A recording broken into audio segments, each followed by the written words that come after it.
ಗಾಲಿ ಜನಾರ್ದನ್ ರೆಡ್ಡಿ ಅವರು ಪಕ್ಷ ಸೇರ್ಪಡೆ ಆಗಿದ್ದಾರೆ. ಇವತ್ತು ಅವರ ಆತ್ಮೀಯರು ಸ್ನೇಹಿತರಾಗಿರುವಂತಹ ಬಳ್ಳಾರಿ ಬಿಜೆಪಿಯ ಅಭ್ಯರ್ಥಿ ಆಗಿರುವಂತಹ ರಾಮುಲು ನಮ್ಮ ಜೊತೆ ಇದ್ದಾರೆ. ಅವ್ರನ್ನ ಮಾತಾಡ್ತೀನಿ. ರಾಮುಲು ಅವರೇ, ಮತ್ತೊಮ್ಮೆ ಸಂತೋಷದ ಕ್ಷಣ ನಿಮ್ಮ ಜೀವನದಲ್ಲಿ ಇವತ್ತು? Sir, I am very happy. ಯಾಕಂದ್ರೆ ಜನಾರ್ದನ್ ರೆಡ್ಡಿ ಅವರು ಸ್ವತಃ ಅವರು ತವರು ಮನೆಗೆ ತರಳಿ ವಾಪಸ್ ಬಂದಿದ್ದಾರೆ. ಯಾವತ್ತಿದ್ರು ಮಗ ಇದ್ದಂತೆ ಮನೆಗೆ ಮಗ ಯಾವತ್ತನಾಗ್ಲಿ ವಾಪಸ್ ಬರಲೇಬೇಕಾಗಿದೆ.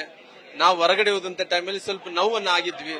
ಆದ್ರೆ ಹೊರಗಡೆ ಹೋಗಿ ಜನನಾಯಕಾಗಿ ಒಬ್ಬ ಶಾಸಕನಾಗಿ ಜನರಿಗೆ ಗುರುತಿಸಿ ಅವ್ರಿಗೆ ಎಲ್ಲ ರೀತಿಯಲ್ಲಿ ಕೂಡ ಸ್ಫೂರ್ತಿಯನ್ನು ಕೂಡ ತುಂಬಂತ ಕೆಲಸ ಮಾಡಿದ್ದಾರೆ. ಜನಾರ್ದನ್ ರೆಡ್ಡಿ ವಾಪಸ್ ಬಂದಿರೋ ಕಾರಣ ಯಾವ ರೀತಿಯಲ್ಲಿ ಶ್ರೀರಾಮಚಂದ್ರ ಪ್ರಭು ಅಗ್ನಿ ಪರೀಕ್ಷೆದಲ್ಲಿ ಗೆದ್ದು ವಾಪಸ್ ಬಂದಿದ್ದನೋ, ಜನಾರ್ದನ್ ರೆಡ್ಡಿ ಅವರು ಕೂಡ ಇವತ್ತು ಗೆದ್ದು ವಾಪಸ್ ಬಂದಿರೋ ಕಾರಣ ನಮ್ಮೆಲ್ಲರೂ ಕೂಡ ಸಂತೋಷ ಆಗಿದೆ. ಅವ್ರು ಬರೋದ್ರಿಂದ ಎಲ್ಲ ಕಡೆ ಕೂಡ ಒಂದು ಶಕ್ತಿ ಬಂದಂತ ಅನುಕೂಲ ಆಗಿದೆ. ಒಂದ್ ಕಡೆ ಎರಡು ಪ್ರಶ್ನೆ. ತಾವು ಬಳ್ಳಾರಿ ಅಭ್ಯರ್ಥಿ, ಈಗ ಅವ್ರ ಸೇರ್ಪಡೆಯಿಂದ ಬಳ್ಳಾರಿ ಕಲ್ಯಾಣ ಕರ್ನಾಟಕ ಭಾಗಕ್ಕೆ ಎಷ್ಟು ಪ್ಲಸ್ ಆಗುತ್ತೆ ಅಂತ ಅನ್ಸತ್ ಸರ್ ನಿಮ್ಗೆ? ಜನಾರ್ದನ್ ರೆಡ್ಡಿ ಬಂದಿದ್ದಕ್ಕೋಸ್ಕರವಾಗಿ ನಮಗೆ ಅನುಕೂಲ ಆಗೇ ಆಗುತ್ತೆ. ಯಾಕಂದ್ರೆ ಈ ಜನಾರ್ದನ್ ರೆಡ್ಡಿ ಅವರು, ನನ್ನ ಸೋದರರಾದಂತಹ ಆನಂದ್ ಸಿಂಗ್ ಅವರು ಮತ್ತೆ ನಾನು, ಅವರೆಲ್ಲರೂ ಕೂಡ ಸೇರ್ಬೇಕನ್ನಂತ ಕಾರ್ಯಕರ್ತರ ಇಚ್ಛೆ ಆಗಿತ್ತು. ಕಾರ್ಯಕರ್ತರು ಸಂತೋಷ ಆದ್ರೆ ಗೆಲುವು ಆಗೇ ಆಗುತ್ತೆ.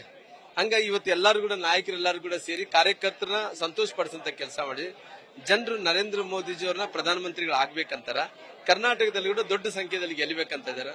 ನನ್ನ ಸೋದರಂತ ಆನಂದ್ ಸಿಂಗ್ ಅವರು, ಜನಾರ್ದನ್ ರೆಡ್ಡಿ ಅವರು, ನಾವು ಎಲ್ಲರೂ ಕೂಡ ಸೇರಿ ಕೆಲಸ ಮಾಡ್ತೀವಿ, ಗೆಲ್ತೀವಿ ಅನ್ನೋ ವಿಶ್ವಾಸ ಇದೆ. ಕಡೆ ಪ್ರಶ್ನೆ ಸರ್, ಕರ್ನಾಟಕದ 28 ಕ್ಷೇತ್ರಕ್ಕೆ ಎಷ್ಟು ಬಿಜೆಪಿ ಬಾರಿ ಜೆಡಿಎಸ್ ಜೊತೆಗೆ 28ಕ್ಕೂ 28 ಗೆಲ್ಲಬೇಕನ್ನಂತ ಸಂಕಲ್ಪವನ್ನು ಮಾಡಿದ್ದೇವೆ. Thank you sir. ಇದು ಒಟ್ಟಾರೆ ರಾಮುಲು ಅವರ reaction. Camera person Murali Kumar ಜೊತೆ ಮಧುಸೂದನ್, ನ್ಯೂಸ್ ಫಸ್ಟ್ ಕನ್ನಡ, ಬೆಂಗಳೂರು.